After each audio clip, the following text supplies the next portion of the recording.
በአሜሪካ የሚኖረው የኢትዮጵያ ማህበረሰብ የኢትዮጵያን ዲያስፖራ በጠንካራ ሰራተኛነቱ በስራ ፈጣሪነቱና በስደት ሀገር ራሱን በፍጥነት በመለወጥ የሚታወቅ ትልቅ ማህበረሰብ ነው። ኢትዮጵያውያን በአሜሪካ ውስጥ ከቀላል የጉልበት ስራዎች ጀምሮ እስከ ከፍተኛ የቴክኖሎጂና የፖለቲካ ስልጣን ድረስ በተለያዩ የስራ ዘርፎች ላይ በስፋት ተሰማርተው ይገኛሉ። ዋና ዋናዎቹ የስራ ዘርፎች የሚከተሉት ናቸው። የትራንስፖርት ዘርፍ። ይህ ዘርፍ በርካታ ኢትዮጵያውያን አሜሪካ እንደገቡ መጀመሪያ የሚሰማሩበትና የራሳቸውን የንግድ ስራ የሚጀምሩበት ትልቅ ዘርፍ ነው።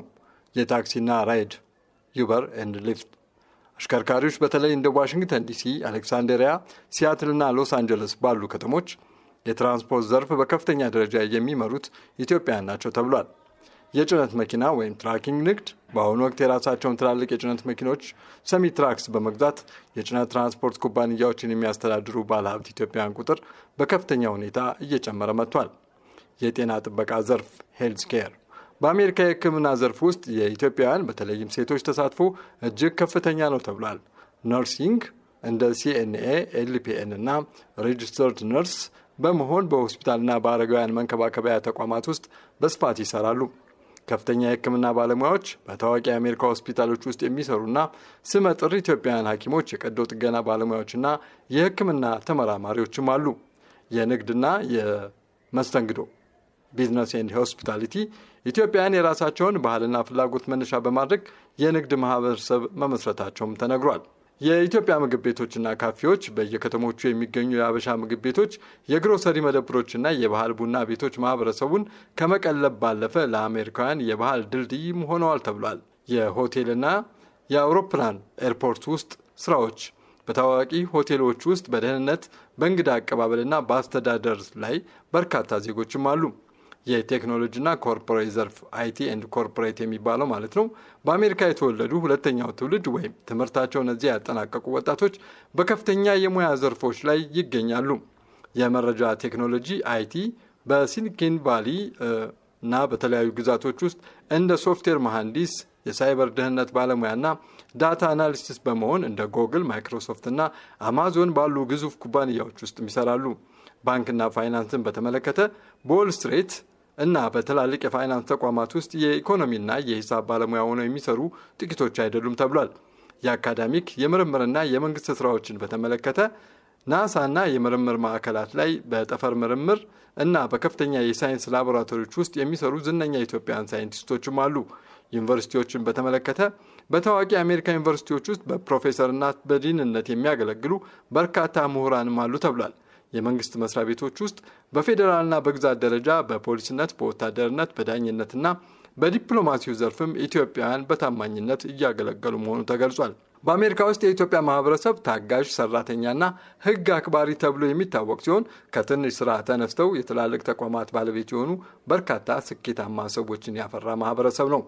በፖለቲካና ሕግ ዳኛ ኒና አሸናፊ ሪቻርድሰን በአሜሪካ የመጀመሪያ ኢትዮጵያዊ ዳኛ በመሆን ትታወቃለች።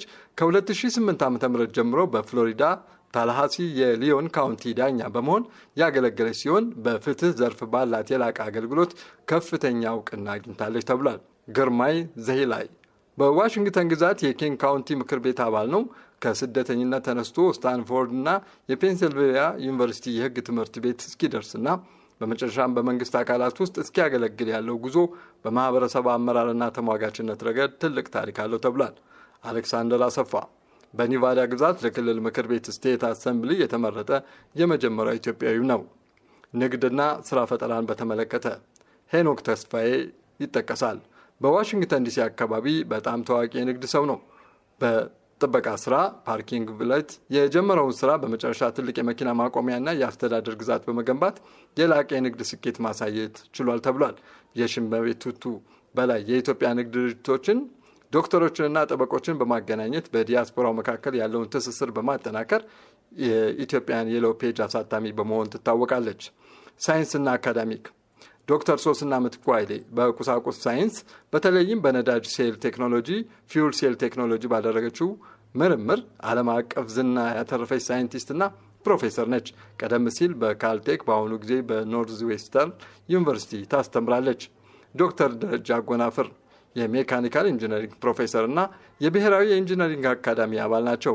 በኤሌክትሮኒክስ ማቀዝቀዣ እና በሙቀት አስተዳደር ዘርፍ ትልቅ አስተዋጽኦ አድርገዋል። ዮሐንስ ኃይለ ሥላሴ ስለ ሰው ልጅ አመጣጥ በጥናት ዓለም አቀፍ ዝና ያላቸው ታዋቂ ፓሊዮአንትሮፖሎጂስት ናቸው።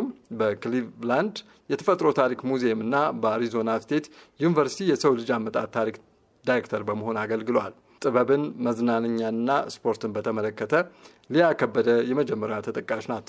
ዓለም አቀፍ ዝና ያተረፈችው ሞዴል፣ ተዋናይትና የሰብአዊ መብት ተሟጋች ነች።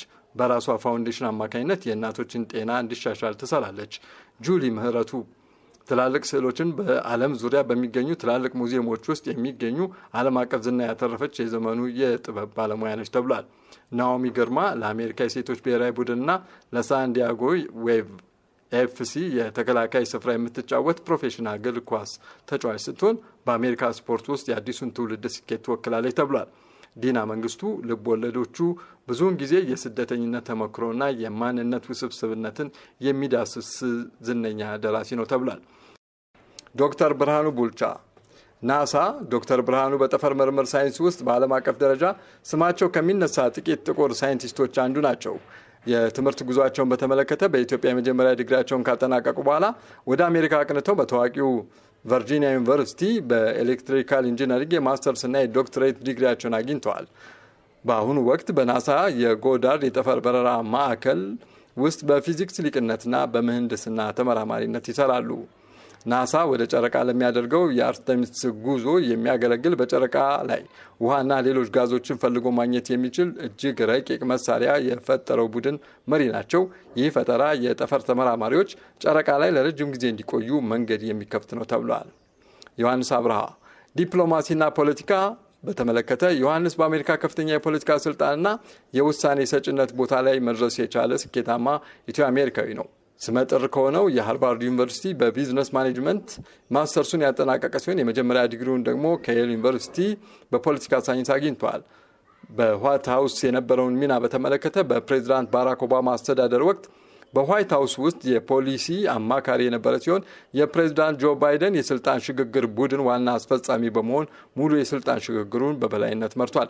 በመቀጠልም በብሔራዊ ደህንነት ምክር ቤት ኤንኤስሲ ውስጥ ቺፍ ኦፍ ስታፍ በመሆን አገልግሏል። የአሁኑ ስራው በአሁኑ ወቅት የዩናይትድ ስቴትስ የደቡብ ምስራቅ ኤሲያ ሀገራት ማህበር ይፋዊ አምባሳደር ሆኖ በጃካርታ ኢንዶኔዥያ ተመድቦ ዲፕሎማሲያዊ ስራዎችን እየመራ ይገኛል ተብሏል። መዓዛ መንግስቴ ስነ ጽሁፍና አካዳሚክስን በተመለከተ መዓዛ የኢትዮጵያ ታሪክና የሴቶችን ተካድሎ በዓለም አቀፍ ደረጃ በሚያምር የእንግሊዝኛ ስነ ጽሁፍ በመጻፍ የምትታወቅ ደራሲና ፕሮፌሰር ናት። በኒውዮርክ ዩኒቨርሲቲ በፈጠራ ጽሁፍ ክሬቲቭ ራይቲንግ የማስተርስ ዲግሪዋን አግኝታለች። በአሁኑ ወቅት በተለያዩ ታዋቂ የአሜሪካ ዩኒቨርሲቲዎች ውስጥ የስነ ጽሁፍ መምህር ፕሮፌሰር ናት። ታዋቂ ስራዎቿን በተመለከተ የመጀመሪያው ጽሁፏ ከአንበሳው እይታ በታች በዓለም አቀፍ ደረጃ ትልቅ አድናቆት ያገኘ ሲሆን ሁለተኛ መጽሐፏ ዘ ሻዶው ኪንግ የጥላው ንጉስ የፋሺስት ጣሊያን ወረራ ወቅት የኢትዮጵያን ሴት አርበኞች ሚና የሚተርክ ድንቅ ስራ ነው። ይህ መጽሐፏ በዓለም ላይ እጅግ ታዋቂ ለሆነው የቦከር ሽልማት የመጨረሻ እጩ በመሆን የመጀመሪያው ኢትዮጵያዊ ለመሆን በቅታለች። ኢንጂነር ቅዱስ አስራት ቴክኖሎጂና አካባቢ ጥበቃ ላይ ነው ያሉት። ቅዱስ በቴክኖሎጂው ዓለም ውስጥ ተደማጭነት ካላቸው ወጣት የስራ ፈጣሪዎች መካከል አንዱ ነው። የትምህርትና የስራ ጅማሬው በአሜሪካ በምህንድስና ዘርፍ ከተመረቀ በኋላ በዓለም ግዙፍ በሆነው ማይክሮሶፍት ኩባንያ ውስጥ ለዓመታት ከፍተኛ የቴክኖሎጂ ማኔጀር በመሆን ሰርቷል። በመቀጠልም በተባበሩት መንግስታት ድርጅት ዩኒሴፍ ውስጥ የፈጠራ ስራዎች መሪ ሆኖም አገልግለዋል። ከማይክሮሶፍት ከወጣ በኋላ ኩቢክ የተሰኘ ራሱን የቴክኖሎጂ ኩባንያ አቋቁሟል። ይህ ኩባንያ በፕላስቲክ ቆሻሻዎች አማካኝነት እጅግ ጠንካራ እሳትንና የመሬት መንቀጥቀጥን መቋቋም የሚችሉ ዝቅተኛ ዋጋ ያላቸው የቤት መገንቢያ ጡቦችን ያመርታል። በዚህ አካባቢ ጥበቃና ለቤት እጥረት መፍትሄ በሆነ የቴክኖሎጂ ፈጠራ ምክንያት በአሜሪካና በአውሮፓ የዓመቱ ምርጥ የስራ ፈጠራ ሽልማቶችን ያገኘ ሲሆን ስሙም በዓለም አቀፍ የሚዲያ ተቋማት ላይ በስፋት እየተነሳ ይገኛል። እነዚህ ግለሰቦች ያሏቸው ስራዎችና የደረሱባቸው የክህሎት ደረጃ በአሜሪካ ውስጥ የኢትዮጵያን ስም ከማስጠራት ባለፈ በተለያዩ ዘርፎች በሳይንስ፣ በፖለቲካ፣ በቢዝነስ፣ በጥበብ የነበራቸውን የላቀ አሻራ ያሳያሉ። ጥቂቶች ፈርጦቻችን ናቸው።